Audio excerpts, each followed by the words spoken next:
Friends ఈరోజు అయితే Z900 గురించి మాట్లాడదాం. అదే మన కవాసాకి నింజా Z900. ఈ బండిని ఎవరు ఇష్టపడరు, మ్యాక్సిమం యూత్ అంతా దీనికి ఫ్యాన్స్ అనమాట. ఎందుకంటే ఈ బైక్ ఉన్న క్రేజ్ అలాంటిది. ఇంకా లేట్ చేయకుండా వీడియోలోకి వెళ్ళిపోదాం. నా పేరు అభి, నారెండి అభిరామ్. Kawasaki Z900. ముందుగా దీని ఇంజన్ గురించి మాట్లాడినట్లయితే 948cc ఇంజన్తోనైతే వస్తుంది.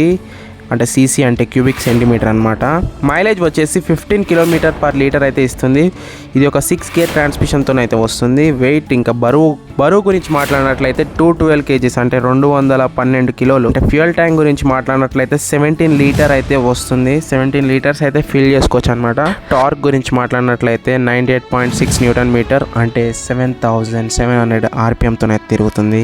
ఇంకా ABS బ్రేక్స్తోనైతే వస్తుంది. ఫ్రంట్ ఇంకా రేర్ సస్పెన్షన్స్ అయితే ఉంటాయి. ఫ్రంట్ అయితే డిస్క్ బ్రేక్తో వస్తుంది. గ్రౌండ్ క్లియరెన్స్ అయితే 145 mm అయితే ఉంటుంది. Telescopic front and rare suspensions అయితే చూడడానికి లభిస్తుంది.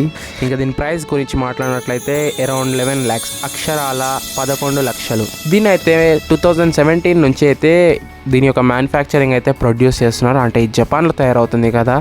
దీనికన్నా ముందు మనకైతే Z800 అయితే కనిపిస్తుండే. సో దాన్ని రీప్లేస్ చేసి Z900 అయితే వచ్చింది. దీని యొక్క స్ట్రక్చర్ గురించి మాట్లాడినట్లయితే స్టీల్ డైమండ్ ఫ్రేమ్తోనైతే వస్తుంది. సో గైస్ ఇదన్నమాట కవాసాకి Z900 గురించి. మరిన్ని బైక్ వీడియోస్ కోసం నా ఛానల్ అయితే లైక్ చేసి ఒక సబ్స్క్రైబ్ చేయండి. Thanks for watching. Bye bye.